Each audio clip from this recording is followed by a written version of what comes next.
childrenwritethefuture.com. I have Haley and Ethan here today. Welcome to Children Write the Future.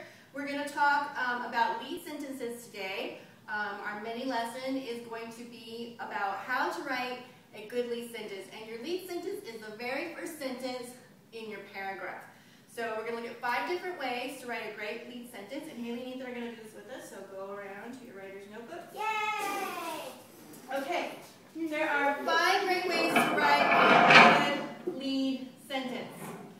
The first way, and if you can't see the chart paper here, I'm just going to go through the lesson. If you can't see it very well, I apologize. I do have it written down in my email letter to you, so you can look at that closely. But the first way is setting. And what I'd like for you to do is take your handy-dandy writer's notebook, go to the back of the notebook. We talked about where our mini lessons would go in the back of the notebook.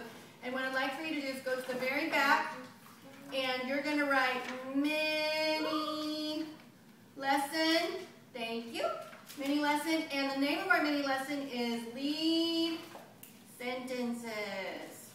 So you're going to write that down, and you can take some notes, jot down what I'm talking about. We're going to talk about the setting today, and let's look at our first sentence. This is a story about Christmas Eve, and it says, one cold Christmas Eve, Hannah stood by the chimney and eagerly awaited the appearance of Santa. And I see that there's not a period here, so I'm going to edit. Can we write that? You can write that in your notebook. And if you want to stop the video, you can freeze it. Haley's sketching. And so, if I look at this first sentence, the writer has put something about the setting, and I'm going to underline that.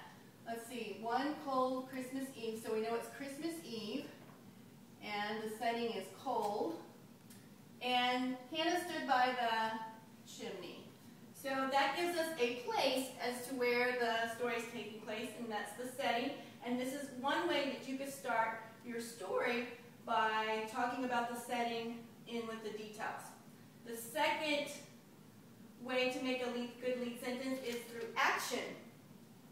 Stooping down and stretching her neck to see up the chimney, Hannah eagerly awaited the appearance of Santa.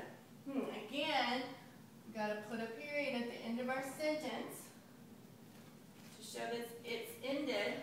And let's see what kind of action words, verbs, we see in the sentence. Stooping down and stretching her neck.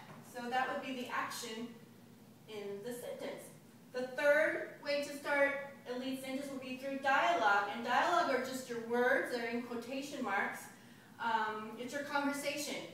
Santa, is that you I hear up there? Whispered Hannah. So we're going to put Hannah's words in quotation marks. So we have the beginning quotation mark, and after asking the question, we're going to end it with quotation marks. And instead of saying said Hannah, we said whispered, which gives it a little more detail. The fourth way is sound effects.